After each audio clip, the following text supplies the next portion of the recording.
People who work for airlines, what are secrets passengers don't know?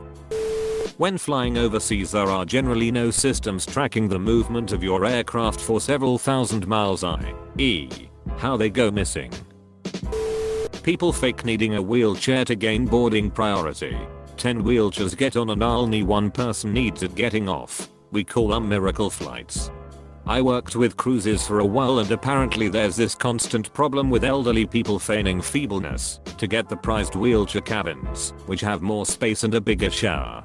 They'll borrow walkers and wheelchairs from friends in attempts to pull off the ruse. The cruise lines that cater to majority old people get really cutthroat about it to a funny degree. You'll find these big warnings when buying a handicap accessible cabin that state that occasional use mobility devices don't count, and you need to present medical forms as well. On top of this, there's a disclaimer that if you buy the handicap cabin, that it can be switched to a person with real need immediately once you get on board, and then they can stick you in the shootiest cabin left. I read up stories on it, and apparently non-handicapped people do get booted, even if they're 80, and they get super pissed about it.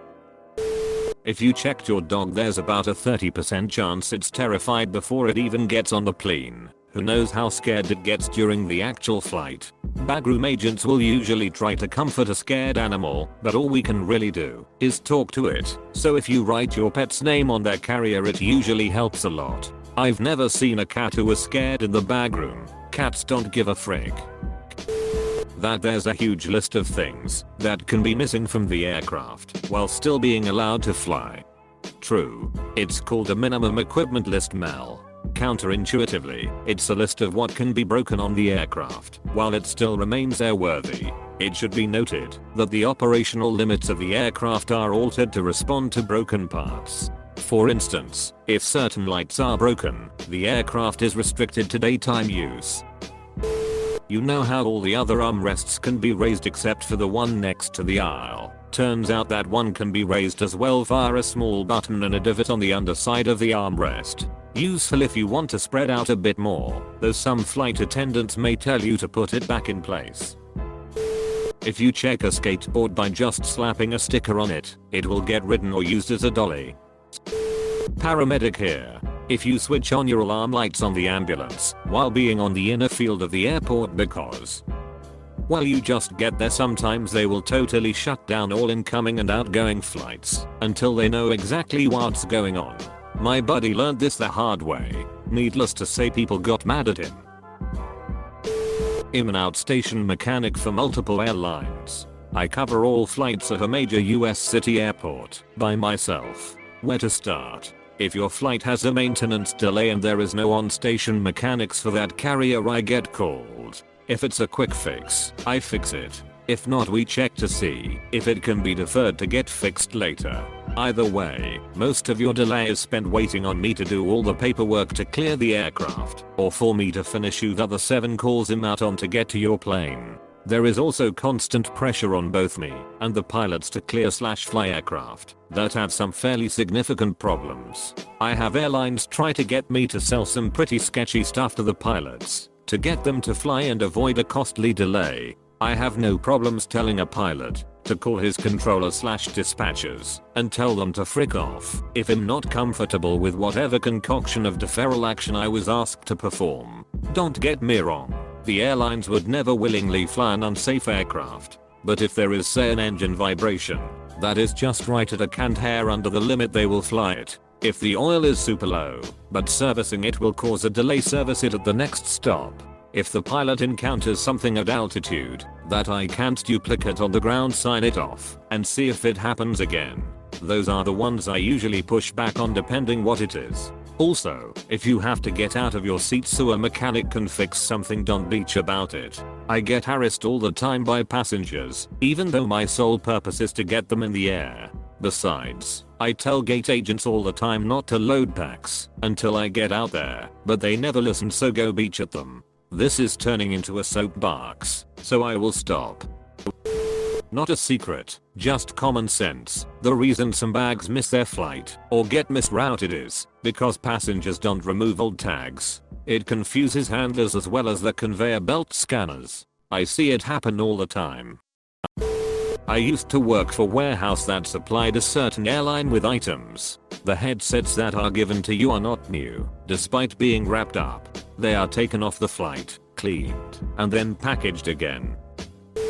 Flight attendants have a list of who is who and what seat they are in, as well as what level of frequent flyer they happen to be, or if they are employees or family and friends tickets. This is why you will see them being rude to someone, or bending over backwards for jerks. Flights are routinely overbooked because there's a estimate brute of what percentage of people tend to miss the flight. So if you don't have a seat assignment, you might not get on, which is why they ask for volunteers.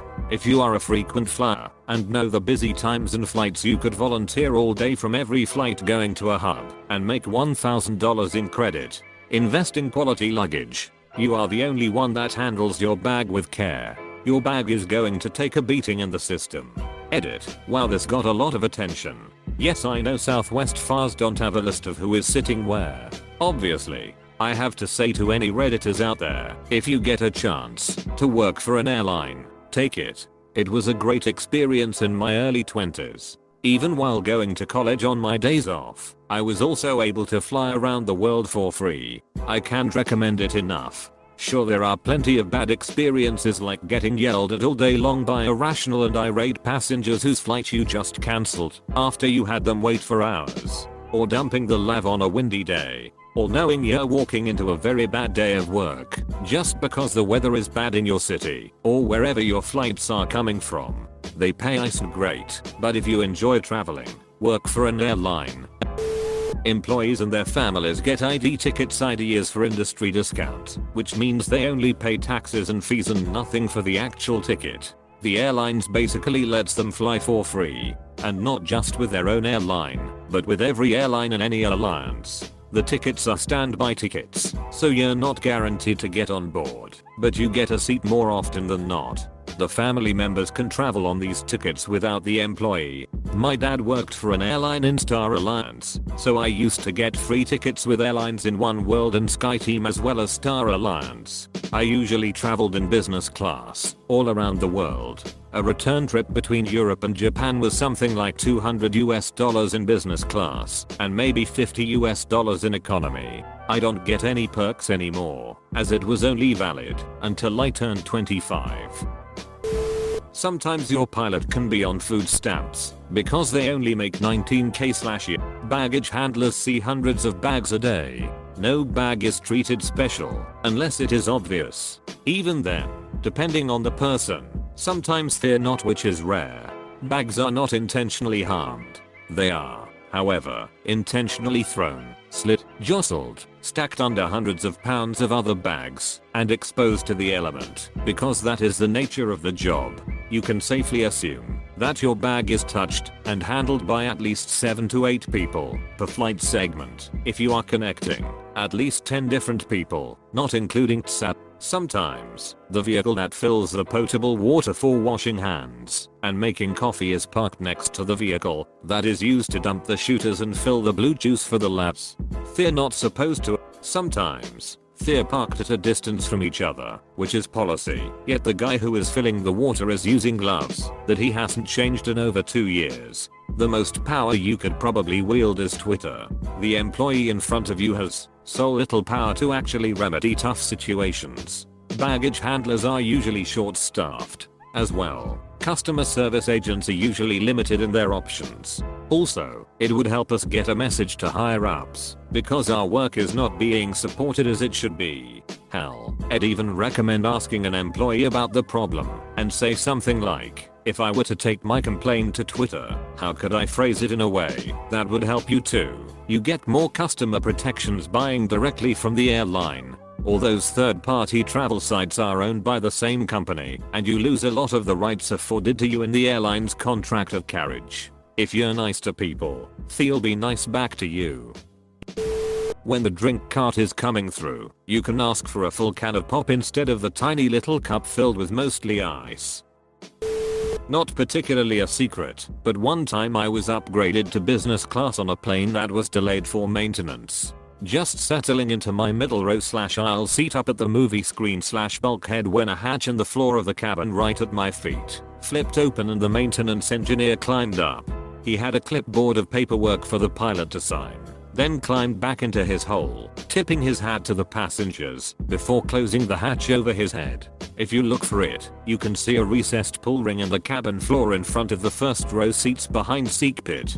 757 wide body I think. Edit. Yeah, I get it. 757 is narrow body. That was the I think. Must have been a 767 then, as was before 777 started flying. I work revenue management for an airline. On average, the cheapest time to buy a ticket is Tuesday afternoon. The cheapest time to fly is Tuesday, Wednesday, or Saturday. This applies to US flights in my experience. Aerospace fastener production here. Nobody there asks what is actually holding th plane together. Don't worry about it. My partner worked for Delta for about 4 years as one of the guys who loads and unloads your luggage and waves wands. Nothing is safe in those bags. They pop open all the time and your chute just gets haphazardly shoved back in. They get tossed around like volleyballs. It's sad as a lie. A lot of decisions about boarding or switching flights, ECT, are at employees' discretion. Worked on military aircraft, but it's something I've noticed pretty universal about jet engines in general. You have your auxiliary engine that runs while the aircraft is parked, providing power, hydraulics, etc. while you're at the terminal. When getting ready to depart, you turn on your main engines. It takes a lot of power to get them started. As such, most of the auxiliary power goes to starting the engines. This is the point where usually you may see the lights flicker and you will hear the whine of the main engine start up. The environmental control unit, or whatever they want to call it, stops cycling air during this start sequence. Without fail, if you watch for it, numerous hands will stick up and check or adjust the air conditioning vents as this happens. The air will kick back on when the engines are up and running. Edit. Okay, till and had forgotten. Jet engines use pneumatic power to start engines. I worked on jet turbines for turboprop. I have my manuals in storage, so I can't completely erase all doubt, but I do believe we used a hydraulically actuated starter. As shown in some movies like Executive Decision and Passenger 57. There is a secret hatch on every plane that allows people to travel freely throughout the aircraft. Also, Wade Boggs once drank 50 beers on a cross-country flight and then absolutely destroyed the Seattle Mariners the next day. Worked at multiple airports as a consultant, and this is common at almost all I've worked at. Mechanics love to take their coffee breaks right behind the security checkpoint. This is where you will see women in a rush with their outermost garments off and bending over to put their shoes back on. The jackpots are passengers that didn't know a sweater or hoodie they are wearing had to come off until they are told to remove it by the sap, so they have very little underneath. I wasn't part of this, so don't downvote me. Just telling the tales of the trade. I work fleet service for a major airline. At a smaller airport, that means I clean your plane inside and out before it goes out. We clean your plane every now and it ranges wildly how long the plane has been out. Sometimes we would get a plane once or twice a week. Other times it would be a month until we get to deep clean it. Quit putting your fucking gum everywhere, you savage. It takes freaking forever to peel that chute off. Quit using your buff bags to put trash in and stuff it under your seat. Why take the safety cards? We need those safety cards. Sometimes we clean only the back outside of the plane instead of the entire plane. Front ain't dirty, why clean it? I get to sit in the seat pit and look at all that cool chute. Woo. I love writing in the bins. P.